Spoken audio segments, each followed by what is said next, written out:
мне пришлось буквально на прошлой неделе иметь очень жесткий разговор с руководством агентства фитосанитарного надзора, да? Да. Правильно Все, говорю? контроль. Вот.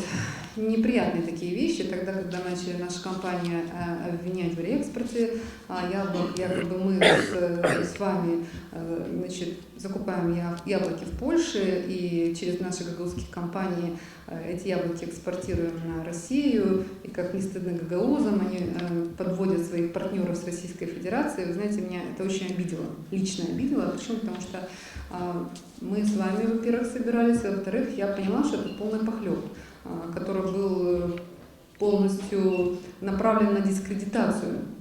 На дискредитацию всех тех компаний наших, гагаузских, которые нормально, четко делали то, что делали. Да, у нас есть и свои маленькие подводные камни. Это тогда, когда через некоторые наши компании, допустим, экспортируется продукция молдавских компаний. Есть такая ситуация, и я на нее смотрю нормально. Сегодня Гагаузия является мостиком между Кишиневым и Москвой. И если мы сегодня можем помочь северным компаниям, а почему нет? Если мы можем помочь сегодня каким-то компаниям в центре, а почему нет? Но есть другой момент. Информация, которую надо перепроверять. Вот я хочу с вами на эту тему тоже поговорить. Что есть очень много посредников, которые в конечном итоге используют наших экспортеров.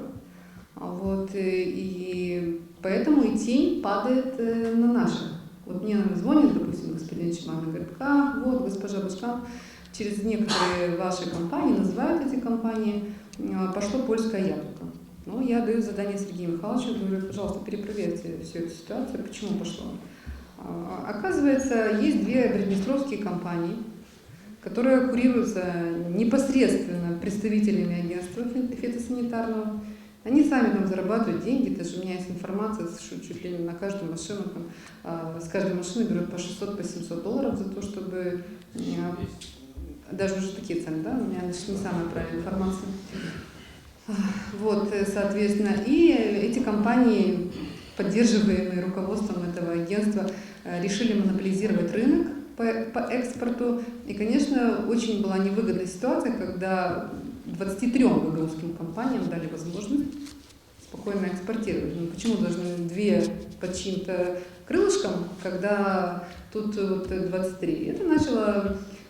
Это создало условия противостояния, я вам искренне скажу. Это было серьезное противостояние. И когда 19 августа приехал премьер-министр к нам на празднование, у нас состоялся очень непростой разговор, и я благодарна господину Стрельцу за то, что он моментально отреагировал.